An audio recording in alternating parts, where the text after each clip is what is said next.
Tapi triggernya memang itu tadi mungkin petunjuk Allah kali kan. Ada salah ngomong ya, tadi itu. artinya kalau IKKS surat terbuka dan ditambah lagi mungkin surat tertutup resmi oleh IKKS bahwa kita tidak puas dengan etikanya, itu bahagian yang akan jadi pertimbangan bagi pengambil kebijakan. Nah, kadang-kadang begini juga nih Bang Arman. Nah, kita sama-sama tahu kalau ngambil pembantu ini kan kita tidak suka yang pintar-pintar betul kadang-kadang. Kok yang pintar-pintar, yang hebat kan yang kicau lah. Kan gitu. Jadi kita mesti bermain bermain cantik. Bang Arman? Iya. Boleh dikit? Iya, silakan. Boleh dikit ya. Jadi gini, Pak Prof, malam Prof. Malam Pak Mus. Sehat. Rame. Alhamdulillah Pak, sehat. Jadi gini, sebenarnya kalau kita mau masuk ke ranah apa yang disebut kinerja tadi juga sebenarnya sudah bisa sedikit-sedikit, Prof. Sedikit-sedikit kita sudah bisa sebetulnya melihat bahwa apa? Bahwa statement dia menyatakan bahwa DPRD dan bupati itu tidak beres. Sebetulnya kan dia mengatakan bahwa dirinya sebetulnya tidak beres menjadi penengah. Iya, itu. seperti Bang Suedi tadi ya. Nah, kemudian yang kedua, kalau ditanya bagaimana kinerjanya, dari statementnya dia sudah jelas kinerjanya nggak disukai pasti oleh bupati. Masa anak buahnya mengatakan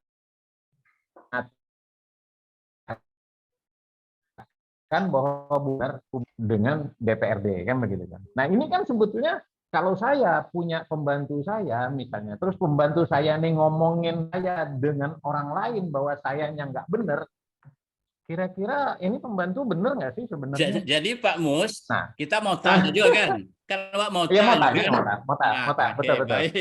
Baik. Nah, ya, betul. Bicara seperti itu adalah etika. Dan dia harus pegang teguh sebetulnya hal-hal yang bersifat internal yang akan membuat gaduh publik itu kan. Nah itu. Betul. Nah yang kedua Pak Mus, gini kadang-kadang sekda dengan kepala daerah itu kan dengan DPRD itu kan tali latigo sapilin tuh Pak Mus. Walaupun sekda itu pamong, tapi enggak mudah dipisahkan dari dinamika politik tuh. Nah, lantas kalau Pak Mus 1+1 sama dengan 2, tapi kalau orang lain bisa saja 1+1 sama dengan 11 gitu.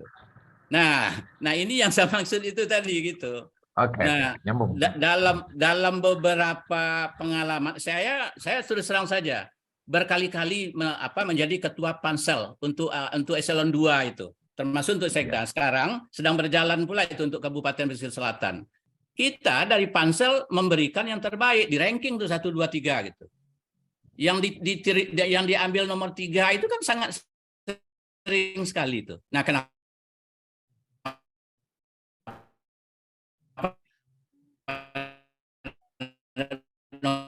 Nomor 1 karena kita berhadapan hanya sebentar, kita hanya mendengarkan visinya, mendengarkan pemikirannya, dan kita tidak tahu attitude-nya yang pasti. Nah, si sekda kita, saya pikir berkaitan dengan attitude nih.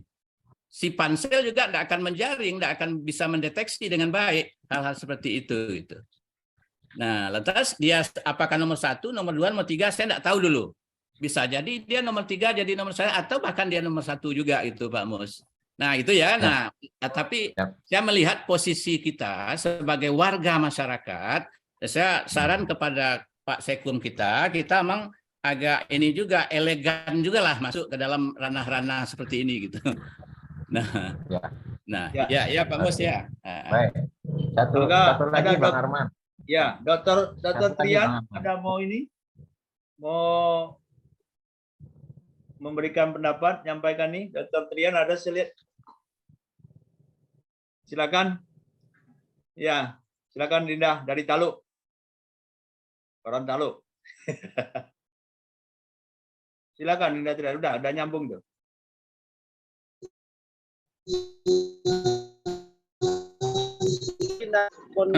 Telur kan. Kolesterol. Iya, besok mau ke Pekanbaru lagi nih Prof. Besok ada ujian, kami ada Kemenak tuh ujian moderasi beragama. Hari Selasa saya awalnya. Moderasi Lah beragama. pakai moderasi lu beragama gini ya, hebat. Ini punya Kojo tuh disuruh seluruh ASN Kementerian Agama. Jadi tapi amu hari Selasa. Jadi Pekanbaru balik kan karena memang masih ketua prodi. Jadi kan Arman, saya dari sudut pandang Prof tadi saya udah nyimak benar juga tuh. Karena kalau dilihat dari kinerja nanti agak subjektif kan. Iya. Kalau Pak Bupati dia melihat kinerjanya baik, nah susah juga kita kan. Iya. Walaupun tidak baik kan gitu. Cuman bagus juga tuh Pak Arman, konteksnya kita lihat-lihat dari etika tadi tuh Pak Arman. Kanda yang dia buat dia apa itu kan di media itu mungkin fokusnya ke situ aja, dipertanyakan atau gimana. Kalau kinerjanya susah juga, subjektif juga kan. Iya, iya. Kita tidak tahu sebenarnya kinerja itu kan atasan dia yang nilainya sepakat sama Prof Agus, Pak Agus tadi kalau saya. Iya. Tapi yang lebih penting lagi memang gimana ya, Sekda itu memang di tengah-tengah dia kan. Dia juga harus pandai politik, birokrat, memang gitu ya seharusnya. Jadi saya sepakat aja lah Pak Arman dengan Pak Prof tadi itu, kita lihat dari sudut pandang sosial tadi, dari sudut pandang etika tadi kan, di kampung. Jadi biasa saja kalau nanti kontraproduktif pula kita orang luar, misalkan ini kan di kampung orang, kita juga banyak juga di kampung orang bekerja gitu, menjadi orang kan, bukan menjadi orang, menjabat gitu. Ada karena kita beretika kan. Nah betul.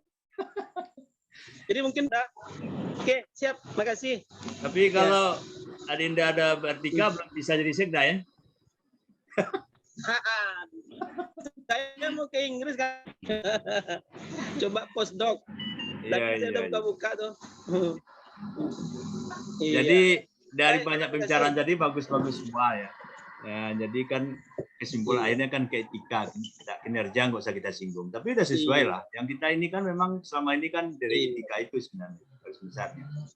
Kalau Pak Rektor mau bicara boleh aja sih. Nggak apa-apa, silakan. Orang apa namanya, orang rantau marah kan dia biasa-biasa aja. Jadi Pak Sekda dengan pelatih singgung kan kalau dia misalkan tahu kan biasa aja. Makanya tulisan tuh Obi tadi, Kuantan Singi itu seksi, itu maksudnya. Dia kan seksi, kecil apa bedanya, seksi kecil, tapi banyak peminatnya, banyak diminati orang. Itu tadi menyinggung aja sih. Menjadi gimana? Terus putus ya? Kita nih kalau jabat di rantau juga kita, kalau kita kurang beretika tuh Kanda. Oke. Sama aja. Kami di UIN itu kampar semua tuh. Di prodi itu saya sendiri yang orang Kuansing tuh. Di S2 tuh kampar semua tuh. Jadi saya hati-hati juga bicara tuh. Nanti salah-salah, nggak bisa lucu ya kan? Kita lihat iya, hati-hati ya. Nah itu jadi. Iya, hati-hati juga kita di kampung orang kan. Iya. Oke, makasih Kanda. Ya, sama-sama Dinda. Kasih tahu ya. Masih, besok mau ke Pekanbaru pagi. Bang Arman, mungkin Pak Rektor akan bisa, tapi saya sedikit aja Bang, sedikit. Silakan. Pak Rektor ya, Pak Rektor mohon maaf loh. Silakan Dinda, silakan. Saya sependapat dengan Prof ya. Terima kasih Prof. Harus jadi etikanya itu Bang. Yang jelas tadi kita usulkan bahwa surat terbuka itu harus ditindaklanjuti dengan pernyataan resmi dari forum ini, karena forum ini sudah berbagai kalangan ini Bang, itu satu. Nah oke, kita sepakat yang kita minta evaluasi dengan Bupati, memang kita masuk dari sisi etikanya Prof. Ya, tapi ujung dari evaluasi etika ini tentunya juga akan menyangkut kinerja yang bersangkutan yang akan dinilai oleh Bupati, kan begitu? Nah, begitu tepat tuh. Bupati sebagai atasan langsung yang bersangkutan akan mengevaluasi kinerja yang bersangkutan berdasarkan ya salah satu masukannya dari kita ini ya, kita memberikan masukan terhadap etika yang bersangkutan. Etikanya ada sedikitnya minimal ada 2 saja, Bang. Pertama etika sosiologi, yang kedua etika birokrasi. Etika sosiologinya itu tadi rangkaian peristiwa yang sampai mengucapkan sesuatu dan sebagainya, ya tidak pada tempatnya sehingga diekspos, itu etika sosiologi. Etika birokrasi salah satunya yang bisa kita sorot adalah beliau apakah sudah mendapat izin dari bupatinya ya, pada saat beliau mengikuti seleksi di organisasi PMI di Kampar itu salah satu etika birokrasi. Jadi kalau memang sudah izin ya kita sudah, berarti bupati legowo mengizinkan yang bersangkutan kan begitu. Itu etika birokrasi salah satunya. Nah, yang lain-lain seperti yang tadi beberapa masukan dari Pak Agus Mandar tentang masukan-masukan tentang kepala bagian dan sebagainya, itu termasuk etika birokrasi. Jadi saya sepakat ya, etika yang bersangkutan kita berikan masukan kepada bupati, tapi ujung dari etika yang kita evaluasi itu adalah evaluasi kinerja. Evaluasi kinerja kita minta kepada bupati, beliau harus evaluasi kinerjanya. Nah, kan begitu, Bang. Saya kira demikian. Terima kasih, mohon maaf. Ya. Ada lagi? Adina Agus Mandar kayaknya mau bicara, ada menambah? Oh enggak. Bang Amiul mau ada komen? Atau Pak Rektor, tuh Pak Rektor. Oh enggak, ya Pak Rektor terakhir. Pak Rektor. Jawaban Ambo lah tahu deh, Bang Arman. Kok disimpan, sudah tidur. Udahlah, begitu. Nazaris, Adina, Dinda. Izin Bang, izin Bang Arman. Nah, mau komen. Baik, Assalamualaikum warahmatullahi wabarakatuh. Salam. Mungkin langsung saja, encik-encik, puan-puan, penghulu tanah datar yang kecil tidak disebut nama, yang besar tidak disebut gelar. Ini luar biasa ya. Barangkali Bang Arman, saya ngasih penilaian aja barangkali ya. Ya. Dari awalnya hiruk pikuk sekda ini, lalu kita bercerita di dalam gelap ya. Baca cerita di dalam golok. Kalau di dalam gelap nampak aman. Kalau di WA itu bercerita dalam gelap, Bang. Ya. Kadang-kadang mama terpanggil bapak, adik terpanggil abang gitu. Ya. Lalu terbitlah surat terbuka gitu, Bang. Badan modal itu terkait dengan sanksi. Bisa dengar, Bang? Itu oke. Tadi ada suara tadi masuk. Ya, silakan lanjut. Lalu ada kemajuan, terbitlah surat terbuka. Gitu.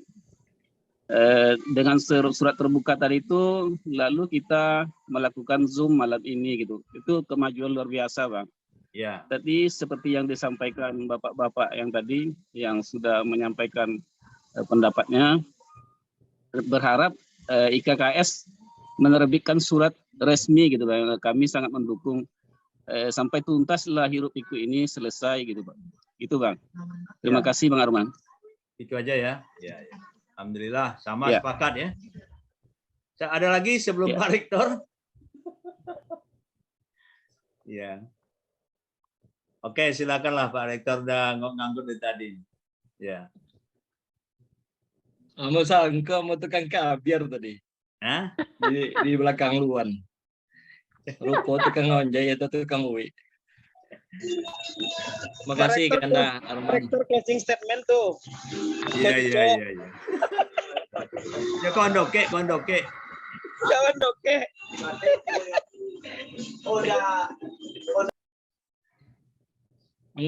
Terima kasih Bang Arman, Bapak Ibu yang berbahagia. Assalamualaikum warahmatullahi wabarakatuh. Waalaikumsalam. Alhamdulillah pada malam ini kita masih diberikan kesehatan dan kesempatan dari Allah Subhanahu wa taala. mungkin to the point ya. Yang pertama membaca berita yang dimuat oleh tabloid tirai yang sudah tersebar. Itulah awal mulai resahnya dan berbagai macam tanggapan dari warga Kuantan Sengingi di semua grup yang mau baca. Baik grup mahasiswa, termasuk grup forum IKKS ya, se-Indonesia. Mungkin ada 10 atau 11 grup yang kebetulan mau ada di dalam tuh, dan itu beredar sampai ke grup kampung, grup desa, grup RT RW pun ada tuh. Jadi sebagai kawan, Ambo kebetulan dengan Pak Sekda kebetulan sudah kenalan sejak 28 tahun yang lalu. Kami pernah sama tidur ya tahun 94 satu kamar. Jadi Ambo cukup kenal dengan karakter Pak Sekda sebetulnya ya. Dan kami selalu berkomunikasi.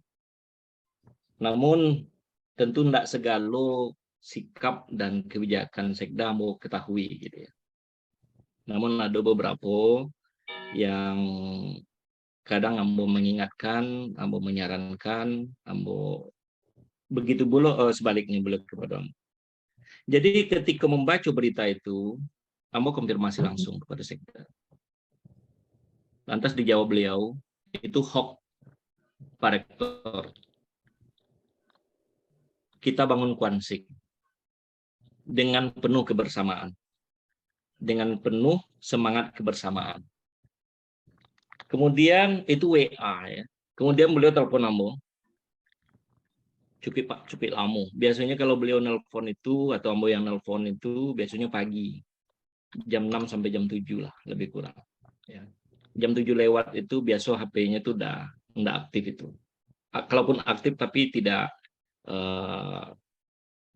terlalu banyak membalas WA, ngangkat telepon dan lain-lain. Itu kebiasaan beliau ya sejak jadi Sekda. Nah, waktu beliau telepon Ambo menjelaskan, sesungguhnya Ambo bisa memaklumi begitu ya, apa yang dihadapi oleh beliau, apa yang direspon oleh masyarakat, dan arusnya begitu deras dan begitu cepat. Oleh karena itu, sebagai teman lama, Ambo menyarankan kepada beliau agar dilakukan klarifikasi. Awalnya beliau tidak mau. Karena memang tipe Pak Sekda itu nggak terlalu respon dengan hal-hal yang begitu. Beda dengan Ambo, beda mungkin dengan awak kebanyakan. Jadi beliau tidak mau. Waktu itu Ambo menyarankan, waktu beliau telepon pagi ya, hari Selasa itu Ambo konfirmasi langsung dijawab oleh beliau dalam waktu 3 menit ya, langsung dijawab dan cukup panjang jawabannya. Tapi poinnya itu. Kemudian pagi Ambo diteleponnya, pagi besok paginya. Kemudian siangnya akhirnya beliau penuhi saran Ambo itu. Tapi menurut Ambo belum lengkap klarifikasi yang beliau berikan. Awalnya tidak mau sama sekali. Ya. Sehingga adalah keluar di media Riau Winto, Sekda Dedi, _, hati dan pikiran saya masih untuk Kuansing. Itu keluar statementnya itu. Beliau kirim langsung ke Ambo. Itu jam 13:40. Ingin menyampaikan bahwa apa yang beliau sampaikan di media itu sudah memberikan klarifikasi. Nah, kemudian beliau juga menepis tuduhan bahwa ada hubungan retak antara Sekda dengan PLT Bupati. Dia jawab, hubungan kami baik-baik aja. Dan apa yang saya lakukan itu sesuai dengan komitmen dengan Pak PLT Bupati. Memang saya diminta oleh Pak PLT Bupati untuk tidak banyak bermain di media. Itu kata-kata beliau. Oleh karena itu, beliau komit dengan itu, gitu ya. Kemudian ketika dikatakan hubungannya retak dengan PLT Bupati, itu dikatakan juga hoax beritanya. Dan Pak Nov memang adu domba terhadap saya, terhadap Pak PLT Bupati itu tak bisa dielakkan. Yang dilakukan oleh orang-orang yang tidak senang. Itu kira-kira. Kamu pada dasarnya adalah banyak mendengar saja. Ya. Kemudian, betul yang dikatakan Bang Arman Lingga Wisnu, beliau nampaknya begitu membaca, tapi Ambo tidak pernah men-share ya surat yang ditulis, surat terbuka yang ditulis oleh Pak Mustari Usman. Kepada beliau Ambo tidak ada share, tapi Ambo yakin beliau sudah membaca. Meskipun katanya saya tidak terlalu memikirkan itu, Pak Nov katanya. Tapi saya yakin dia sudah membaca. Kemudian nampaknya memang beliau sudah mengontak beberapa orang untuk menjalin silaturahim yang lebih baik. Sehingga waktu Bang Arman menyampaikan ke Ambo bahwa Pak Sekda ingin bertemu, beliau kontak melalui Bang Darul Fitra, itu beliau mengakui betul katanya. Dan saya ingin menjalin hubungan silaturahim, Pak Nov. Tapi begitu beliau membaca, mendapatkan informasi, ya mungkin informasi tak dari mana saja ya, awak akan buka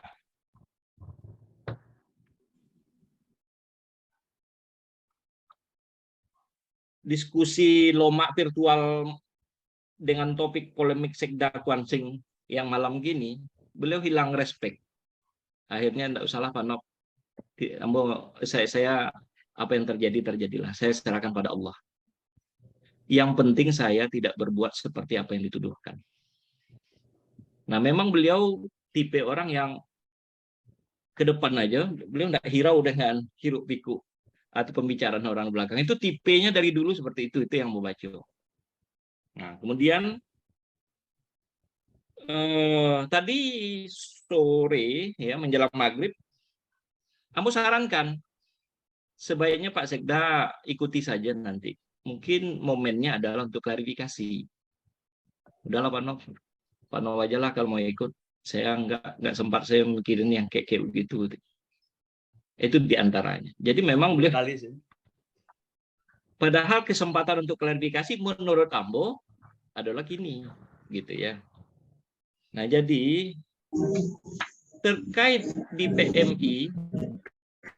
Jadi semua berita yang publish di tabloid tirai itu tidak ada konfirmasi dari media itu kepada beliau, dan beliau juga tidak ada bicara itu di depan media itu. Jadi untuk apa saya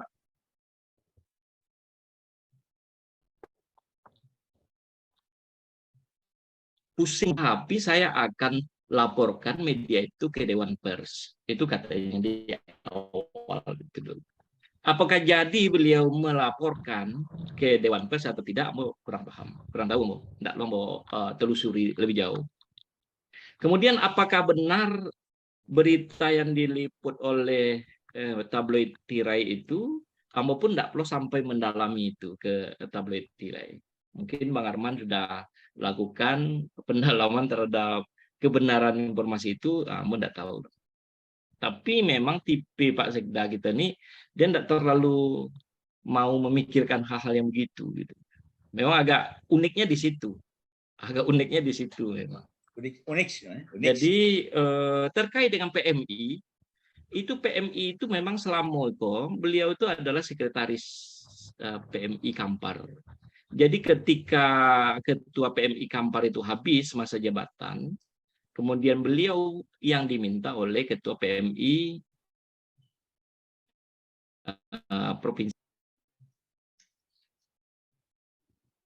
untuk selama 3 bulan lebih kurang. Nah, karena diamanahkan, maka beliau bersedia. Bukan beliau juga yang meminta, katanya. Nah, tapi ada sindiran ke Pak PLT, enggak juga dia mengakui, saya enggak ada nyindir Pak PLT. Iya, setelah ketua PMI itu adalah sama tidak semua. Nah, jadi Ambo memang selama kok memang tidak ingin sebetulnya kalau tidak diminta kesempatan untuk mengecek di gini pun Ambo sebetulnya Ambo tahan aja. Ya karena Ambo menjago namu, ya menjago persahabatan, menjago hubungan dengan IKKS ya.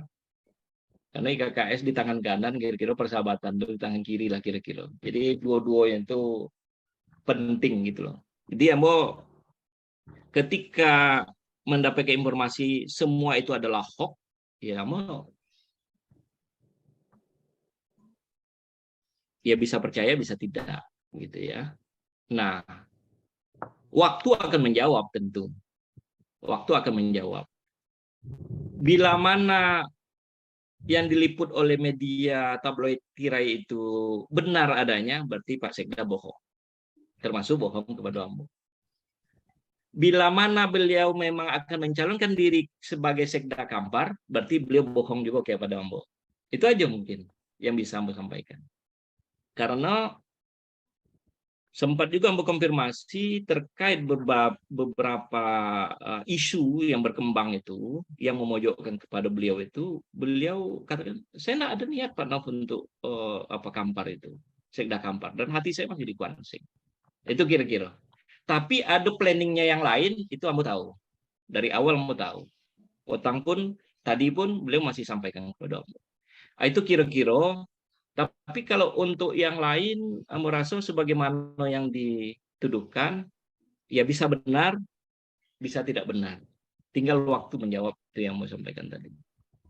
Jadi sebagai teman, Ambo menjaga hubungan baik, dan sebagai orang Kuansing, Ambo juga akan singgung bila mana yang diucapkan beliau, yang diliput oleh media tabloid tirai itu juga benar adanya. Kalau benar adanya, berarti Ambo juga turut kecewa terhadap Pak Sekda.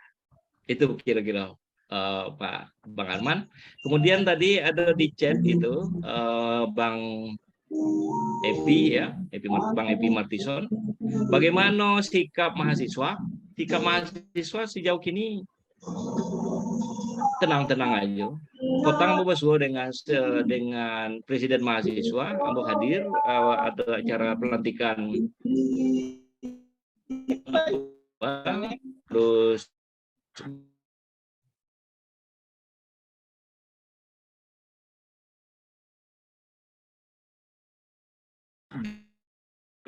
Nusantara tidak komen, kemudian Ambo coba pancing, sekedar pancing saja, dan belum ada gerakan apa-apa dari mahasiswa. Ambo tengok sejauh ini. Itu Bang Arman, Bapak Ibu semua. Jadi Ambo sekali lagi, Ambo sebenarnya bukan juru bicara Sekda, Ambo memang menghindar dari apa itu ya, situasi itu. Tetapi yang Ambo ketahui itulah yang tadi itu. Pak Sekda menyampaikan bahwa berita itu adalah hoax. Pak Sekda menyampaikan bahwa hati dan pikirannya adalah untuk Kuansing. Tadi sore katanya beliau balik ke Kuansing. Dan memang ya biasanya hari Sabtu dan Minggu ya, kalau tidak ada acara penting di Kuansing, memang beliau kalau tidak ke Pekanbaru ya kadang-kadang memang ke Kampar gitu ya.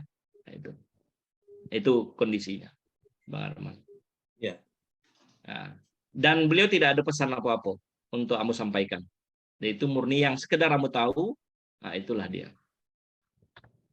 Jadi memang kalau dikatakan sosiokultural yang bermasalah, ya bisa saja. Apakah karena memang keterbatasan beliau bergaul, ya bisa saja, ya. Tapi kalau Ambo menengok, itulah manusia itu memang tidak ada yang sempurna. Ya, dan Ambo memang kalau bisa agak membatasi hal-hal yang tidak kapasitas Ambo gitu ya. Jadi yang Ambo sampaikan adalah yang Ambo tahu. Kemudian kalau ada mungkin pertanyaan. Sebetulnya mau cukup sering ya diskusi dengan beliau, tetapi mungkin itulah dulu yang bisa mau sampaikan, Bang Arman. Kecuali kalau ada pertanyaan, menggali informasi sebatas yang bisa mau sampaikan, mau sampaikan. Demikian, Kanda Arman. Ya. Terima kasih. Assalamualaikum warahmatullahi wabarakatuh. Ya, terima kasih ya, Dinda Rektor. Ya, kita sebenarnya sih nggak ada pretensi pribadi, nggak ada juga. Kalau kemarin itu dia mengatakan pertama ke Darul Fitra itu bahwa itu dipelintir, dan dia menjelaskan Darul Fitra itu begini, yang sekdanya ketua PMI itu hanya di Kampar. Nah, setelah ada statement bahwa kenapa PLT Bupati jadi ketua PMI, itu klarifikasi. Jadi kalau menurut kita itu asumsi banyak orang, memang katanya hoax. Tapi ternyata kalau setahu saya kalau kita mengatakan itu tuh hak jawab kita. Jadi semestinya kembali lagi terpaksa ke personal. Seorang sekda semestinya dia tahu kalau dia diomong gini, dia harus lapor, harus memberikan hak jawab kepada media tersebut. Mungkin dia tidak pernah ngomong, asumsi kita dengan foto-foto yang diberikan itu. Dia secara tidak langsung pernah ngomong aja mungkin. Tetapi seperti yang di awal tadi saya ceritakan, karena situasi politik di Kampar sedang panas, ada yang memasukkan omongan itu ke media. Nah, gitu mungkin gitu. Jadi omongan itu mungkin seperti ya, apa yang bisa dibantu kalian kecilnya untuk kawan-kawan, nah gitu, atau kancing jauh. Nah, asumsi kita itu karena nggak diklarifikasi di media tabloid tirai itu, karena kalau media itu yang mengundang, biasanya kita klarifikasi di media itu, bukan di media lain. Itu biasa setahu kita begitu. Entahlah kalau sekarang yang lain ya. Terus kemudian dia tidak mau setback ke belakang, aneh juga. Tapi dia punya lawan politik adanya. Itu analisa-analisa orang kepada saya. Jadi dari Pak Arman, Pak Arman, ya. Boleh ngomong ya? Silakan. Ya, baik. Saya happy ini dengar penjelasan Nofriadi tadi itu, karena katanya kan teman dekatnya tuh. Nah, kita perbincangkan Deddy Sambudi itu karena dia sekda Kuansing, pejabat publik. Kita itu punya keterikatan emosional dengan Kuansing. Penduduk Kuansing enggak, KTP saya Padang tuh. KTP Pak Mustari Jakarta tuh itu ya. Nah, ini kalaulah ia tidak sekda, enggak ada masalah apa-apa bagi kita tuh. Nah, satu, yang kedua, sekda itu pejabat strategis, tadi diulang berkali-kali itu oleh kawan-kawan tuh gitu. Nah, berkenaan dengan APBD pula disebutnya. Nah, kita memang kecil tuh APBD kita itu, semua kita tahu, tapi tidak perlu pula dikatakan karena kecil tidak bisa bagi-bagi, itu melukai kita tuh cara ngomongnya. Nah, si Deddy mesti Nofriadi sampaikan juga kalau seandainya tidak beretika begitu, dia semua orang Kuansing lawannya nanti itu, kecuali mungkin Nofriadi aja yang teman nanti itu. Nah, kita tidak mau berteman dengan orang yang seperti itu tuh etikanya. Nah, lantas kalau ia sudah ngomong seperti itu, kalau saya menilai itu ada etikat tidak baik tuh menggarung APBD itu. Padahal kita punya sejarah yang kelam tuh APBD kita itu di Kuansing itu. Banyak sekali buktinya. Yang di dalam kandang itu banyak kita tuh kan. Nah, sekarang begitu pula itu. Nah, ini sebetulnya yang membuat kita itu tidak enak itu. Nah, tolonglah sampaikan, kalau memang itu adalah hoax, dia punya hak jawab tadi itu. Tapi kalau itu tidak hoax, sekaligus dia buat hoax lagi tuh. Dia yang bikin hoax tuh. Karena yang ia katakan demikian, dia bilang tidak. Nah, itu kan sebetulnya hoax itu kan kata lainnya bisa kita sebut fitnah kan. Nah, kalau ia merasa difitnah, dia cari jalan karena ia pejabat publik di Kuansing, gunakan humas dari Pemda itu untuk mengklarifikasi. Kalau perlu duduk sekalian dengan Bupati dan Ketua DPRD itu jelaskan bahwa hati saya memang di Kuansing itu, tidak ngomong dengan teman. Kalau ngomong itu kan bisa saja kita tuh, hati di Kuansing itu begitu. Nah, saya pikir ini perlu klarifikasi yang jelas sesuai dengan berita yang berkembang. Kalau memang ia tidak benar, dia sekaligus bisa tuh mempidanakan wartawannya. Tapi kalau itu benar, berarti dia sekaligus membuat hoax lagi tuh. Nah, kalau ia tidak mau peduli dengan hal-hal yang seperti yang berkembang seperti ini, saya pikir saya setuju dengan Pak Arman tuh. Itu aneh sebagai seorang sekda tuh. Pejabat Harus publik. dia peduli dengan dinamika yang terjadi.